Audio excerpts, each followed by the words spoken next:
welcome to this video folks. It's Wrangler back again with my new video. This time I'm looking at future-proofing video. Now for a while it's been on my mind how to keep my retro computing collection up and running, things like recapping, etc. Quite important to make sure they stay working. But another aspect to all of this is video formats. What you can see in front of you is a vast array of different cables representing different video standards from the different machines that I've got. And by the way, this isn't necessarily all of the ones that are out there. And why is this a problem? Well, over the lifetime that these retro computers have been around, from perhaps the early 80s up until now, video standards have moved on enormously. We've gone from SD to HD format to 4K, and who knows what will come next. And you know, as each video standard moves on, the older ones tend to get dropped. So if you've got a computer that only supports an older standard, how do you keep things up to date and compatible? It's quite an issue, and actually there are a number of elements to it, all of which sort of are related to each other. For example, you've got the frequency of the video, whether it's a 15 kilohertz signal, 24 kilohertz or 31 kilohertz, and might be higher than that in future, I guess. You've got the connector issue, which is what we're looking at here. We've got HDMI here, which is a digital connector, whereas all the other ones, VGA, SCART, whatever else I've got here, are all analog signals. So you've got an inherent conversion problem for converting analog to digital signaling. I'm not going to cover everything today, but the way I'm going to look at this is to approach it from the most recent video standards and work backwards. And I'm currently thinking that if I can output an HDMI signal, then that's as good as it's going to get today. I mean, I realise there's things like DisplayPort also as a current monitor standard, but I think HDMI is good enough. Probably also VGA is as well. That's been so widely used in PCs. There's a gazillion different PC cards that output in VGA.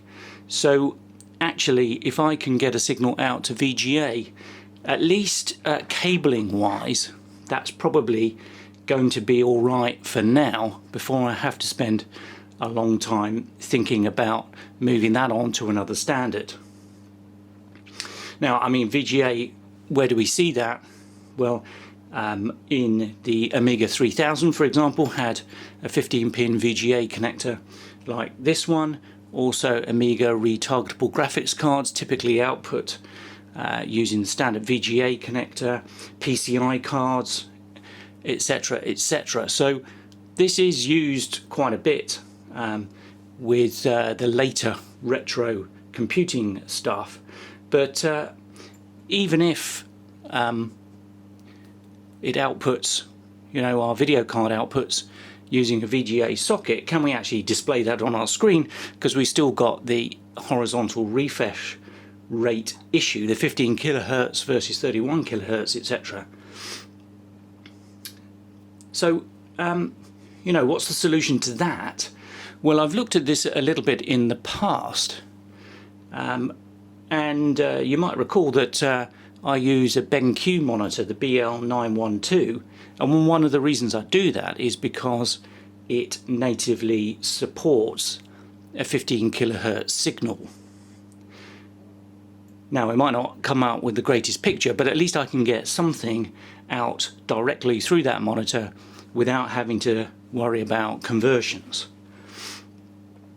Another possible route is the GBS 8200 series of scan doublers, and I've looked at that in a previous video of how to improve the picture quality by modding one of those GBS boards to get a better quality scan doubled output.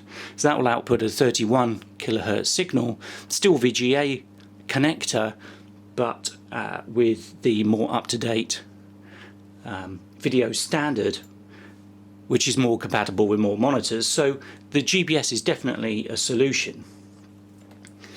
A third option is the OSSC, the open source scan converter, if I remember rightly. I'm going to come back to that later on, because that does all sorts of other things that I think are really helpful for the retro computer user. But that can take in a VGA signal and convert it out to HDMI, in fact. So that keeps me up to date with the latest standards. Those are the different solutions that I've come across. If you're aware of others, then please put those in the comments box. Always good to learn what other people are using to convert video signals. So that's the basic problem with video, is converting standards. And as I say, I'm going to do this in reverse order. So let's keep looking at VGA. It's all very well saying this is a relatively standard connector, but what if your computer doesn't have an output looking like that? Great example would be the standard Amiga connector, which isn't this sort of condensed 15-pin connector. Well, one thing you can do is get hold of one of these, which is a little RGB output there with the familiar Amiga connector on it, 23-pin DIN socket with the VGA connector on the other end. Clearly this only works in an Amiga, but similar things available for other machines. We've looked at something equivalent to this for the X68000, for example, which has its own video connector but converts to VGA on the other end. This is modern made and actually includes inside it a buffer chip, so that this actually works with all Amigas. I think it's the A4000, isn't it, that needs the buffer chip to function properly. So this isn't doing any scan doubling. All it's doing is converting the connector from native Amiga to VGA. But I found these really useful to have a couple of these kicking around, because I always manage to lose one, so at least I've got another one kicking around somewhere just to do the video conversion. And then with the BenQ monitor, I can at least hook this up to an Amiga and get a 15 kilohertz signal onto a modern flat screen LCD, no problems at all. But I mean, that's not the only way to get to this kind of signal. Continuing to think about the Amiga specifically, we've got things like the InDivision that fits directly onto the motherboard and outputs either the older ones VGA, I think it was, but now DVI signal, and their other original timeline, original retro flicker fixers directly for the Amiga. We've also got modern ones like RGB to HDMI, which I don't know too much about. I don't have one of those, but from what I've read, that relies on the Raspberry Pi Zero to fit into the Amiga and gives you directly an HDMI signal, so bypasses VGA entirely. So, you know, all of those potential solutions specifically for the Amiga, but I think a more general way of looking at this is actually if I can output onto SCART somehow. That's a fairly sort of standard connector for video. If I can get computer output onto SCART, then I can use the OSSC to convert into HDMI. So let's have a quick look at the OSSC. Here's our OSSC. These are pretty well known in the retro computing world, and I've got to say, ever since I've got one, I've never looked back. I think these are truly remarkable little bits of kit. Not desperately cheap. If memory serves, this was about 140, 150 pounds. So, you know, but you pay for what you get, I think, in terms of what this can deliver. So let me just briefly walk you round what it can do. First of all, we've got an LCD screen here which gives lots of different output, because using these two buttons here and a remote control alternatively, I can set all sorts of different options through menu screens on the display here to get the picture quality exactly as I want it. To be honest, there are so many different menu options, I've not really got to the bottom of all of those just yet. Let's go around this way. We've got our HDMI output here, and what we've got, audio in and audio out jacks here. We've got SCART input and component input, so these are the separate color component things. This is not composite video, come back to that in a minute, but SCART and component video. We've got VGA input alternatively as well, power socket and the power switch. And what you could tell from that is you've got three potential input sources here: VGA, component, SCART. Each of them is an RGB input. This requires, if you like, the color separated signals in order to work on them, and that means it does not support composite video, for example, or S-video. You need some other solution for that. But if you've got an RGB signal, and particularly I would say a SCART or VGA one, I don't come across components so often, then the OSSC will work on that. What does it do? It's a scan doubler in essence, in my sort of simple terms, and outputs a highly compatible HDMI signal at the other end. As I say, I've been very impressed with this ever since I've got it. I believe they're working on a Pro version as well, which has more capabilities attaching to it. But I think there are other similar things around that do a similar kind of job. Again, if you know and have used those, do leave a comment in the comments box. Good to share the knowledge.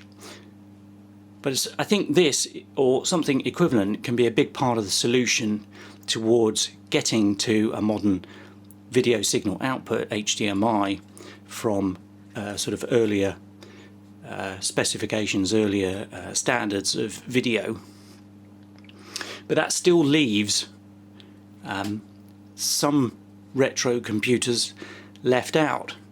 You know, if you can find some sort of SCART lead, RGB SCART lead for your retro computer, this will work fine. But what if all you've got is an aerial lead or composite video? What do you do then? Let's take a look at that. So here's another computer that I'm keen to ensure stays future-proof, the Atari 800 that I've featured on previous videos. What outputs is it capable of? Well, at the back here we have a permanent aerial lead into a television. This is straight into the motherboard. I can't remove it, that's part of the design. But I've got to say, having tried this before, the output from that aerial lead is truly awful. You can see something, but it's not a good viewing experience, as they say. The other possibility is at the side here, which is a DIN socket, 5-pin DIN socket and plug, that outputs a composite signal. That, as far as I can tell, is the highest quality video output that I can get out of the Atari without modifications that I don't really want to do. I don't want to change this from the way it was created in the factory. So composite output it is, but what can I do with composite output? What happens when I can't get a composite monitor anymore? Well, what I've got on the other end of this cable is a little adapter. Here, this is a upgrow AV to HDMI upscaler, and you can see I've got the composite video cables plugged in at one end. The output, as the name suggests, is HDMI, and it runs off a USB micro input for power, and I could switch it between 1080p and 720p here. But the key point is this converts the composite on one end to HDMI on the other end, and enables me to use this with a modern LCD monitor. Now the thing about it is it doesn't improve the quality of the image at all, so there is still colour bleeding going on, for example, and it depends on what colours are next to each other as to how bad that is. I'm not sure that will ever be truly solvable, by the way, but what it does mean is I can actually run the Atari here on a modern monitor. And that's particularly important because things like the OSSC don't accept composite input. So I needed to find some other solution for this machine, and happily I found it, and obviously that composite adapter will work on other bits of kit that give me a composite output. So that's definitely one solution. There are, by the way, other similar kinds of unit from other manufacturers that do more or less the same job. This isn't the only one available, and it's certainly quite affordable, this little unit. Since I shot that clip, I've actually discovered that the Atari 800, but I think not the Atari 400, actually has the S-video signals on the 5-pin video connector. And S-video generally will give a better picture quality than composite video, in essence because it keeps the chrominance, the colour image, and the luminance, the brightness signal separate from one another rather than putting them together down a single cable. So at least in theory it's possible to make or buy a connector cable between the Atari 800 and S-video and use that for a better quality image. In fact, that might be something I do for myself at some point. But you're still left with the issue of then converting S-video to HDMI, and that means some other kind of converter box to do that conversion for you, because of course the OSSC doesn't handle S-video nor composite. Here's another problem child, in this case the Sinclair ZX Spectrum Plus, but the same applies to the original rubber keys model. What's the issue here? Well, actually, if we just look at all the ports on the back, the only one that's going to give us any kind of video output is the TV socket here for an aerial lead, with all the problems that creates through all the signal translations to be ready for a TV. And, you know, back to my point, what happens if TVs stop being produced with aerial sockets? I mean, that's already the case. So sooner or later this is going to become unusable. Well, I could mod this to give a composite video output. That's one solution, but it isn't really going to result in the best video quality. So is there anything else I could do with this? Well, I recently came across one addition add-on, which is this. This is called the Spectra Plus 128 because it also works in some later Spectrum models. In fact, all of them, if you've got an adapter for this end. This has got a number of party tricks to it, but one in particular is this SCART output here. So this, if I plug it into my Spectrum, will give me SCART output. Later versions of the Spectrum, by the way, the Toast Rack, the Plus 2, Plus 2A, Plus 3, and even the successor, the Sinclair QL, all had their own RGB monitor sockets. So just a SCART lead will sort them out. It's the early versions of the Spectrum that don't have that, and specifically need something like this. As I say, this could do a lot more than video, and maybe I'll come back to that in a future video is to go through what other capabilities this unit has. But for now, what I'm going to do is plug that in to SCART there. The other end of this SCART cable is an OSSC, which I can't show you because the cables won't stretch. And I'm going to plug this in to the expansion port at the back there.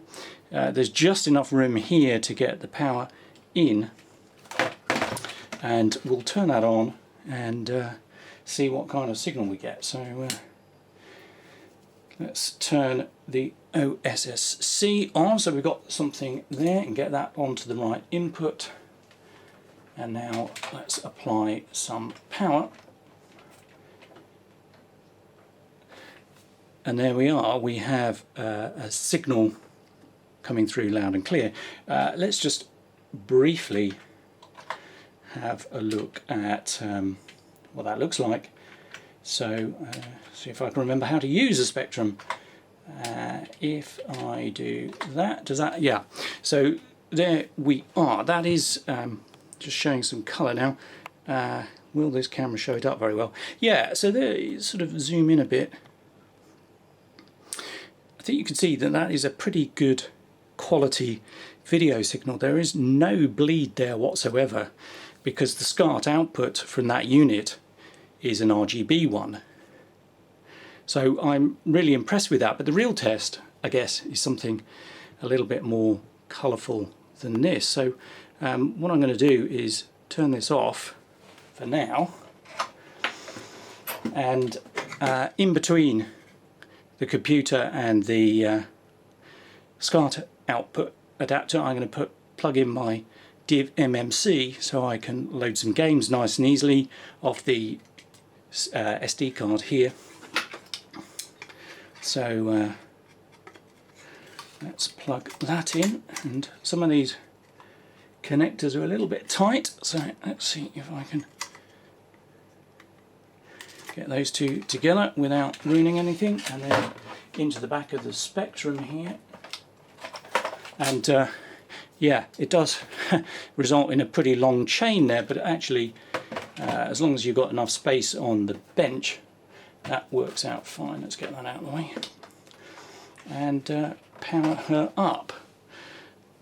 And here we are, that's the Div MMC coming through, and the start screen, which we can skip through, and in fact I can just go straight into the disk system, get into games, and a classic from back in the day being a Tick Attack. And yeah, this is not entirely behaving itself, the camera, because it looks less focused on camera than is the reality. Maybe if I zoom in, is that going to show the quality? Not really. There, that's a bit better. I think you can see there that there's no colour bleed whatsoever on screen. And there are the little characters from the game itself. In reality, it's an even better image than you can see on camera right now. And I know I'm going on about this, but I really am delighted with the quality of the video image that's coming out of this unit. I think for a classic Spectrum user, this is a really good option for you. Not particularly cheap, by the way. That unit cased, as you saw it, £72, so it's not a cheap solution, but it's all about giving longevity to these old computers as video technology proceeds. I think the other thing to show you on this is that actually another one of its tricks is to play the little beeper unit that's built into the Spectrum itself out through the monitor speaker. So let's just give this a go.